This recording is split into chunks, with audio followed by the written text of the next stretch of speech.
Thank you for your letter of the 28th of September to the Prime Minister about Iraq. I have been asked to reply. I understand your concerns about military action. However, no decision has been taken to launch military action, and military action is not inevitable. As the Prime Minister said in the House of Commons on 24th of September, there is no doubt that Iraq, the region, and the whole world would be better off without Saddam. But our purpose is disarmament. No one wants military conflict. We are considering the options carefully with our allies, taking into account all potential consequences, such as the wider impact on the region. And, of course, anything we did would be in accordance with international law. We welcome the efforts of the United Nations Monitoring, Verification and Inspection Commission, UMOVIC, and International Atomic Energy Agency, IAEA, to secure unconditional access for the weapons inspectors. However, their recent discussions with the Iraqis are not an alternative to a new and tougher resolution in the Security Council. No one should be in doubt that any movement by Iraq is a result of pressure from the UN and the credible threat of force. If we were now to lose the collective will to deal with Iraq, we would destroy the authority of the United Nations. As UN Secretary-General Kofi Annan said on the 12th of September, if Iraq does not comply, the Security Council will have to face up to its responsibilities. Since Iraq forced the UN inspectors to leave in 1998, the regime has continued to try to produce nuclear weapons and is still producing chemical and biological weapons. They are developing ballistic missiles capable of delivering these weapons to targets throughout the Middle East and even in Southeast Europe.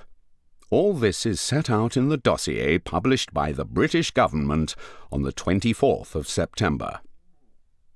Of course, other countries have similar capabilities, but two things single out Iraq: unambiguous obligations imposed by the Security Council to disarm, and Saddam's willingness to use weapons of mass destruction, WMD. No other country has used chemical weapons against its neighbors, nor has any other killed 5,000 of its own civilians and injured 10,000 more with chemical weapons, as the Iraqi regime did in Halabja in 1988. Intelligence reports, described in the dossier, make it clear that Saddam sees weapons of mass destruction as vital to his strategic interests, and in particular his goal of regional domination. His military planning allows for some of the WMD to be ready within 45 minutes of an order to use them. Iraq continues to flout 23 of its 27 obligations, set by 9 Security Council resolutions over 12 years. This includes all 14 of its WMD obligations, as well as its obligations to renounce terrorism and cease internal oppression. There can be no more games, no more prevaricating, and no more undermining of the UN's authority and international law. As the Prime Minister has made clear, the threat is current and serious. Saddam has made progress on amassing WMD and has to be stopped. To do nothing on Iraq is not an option.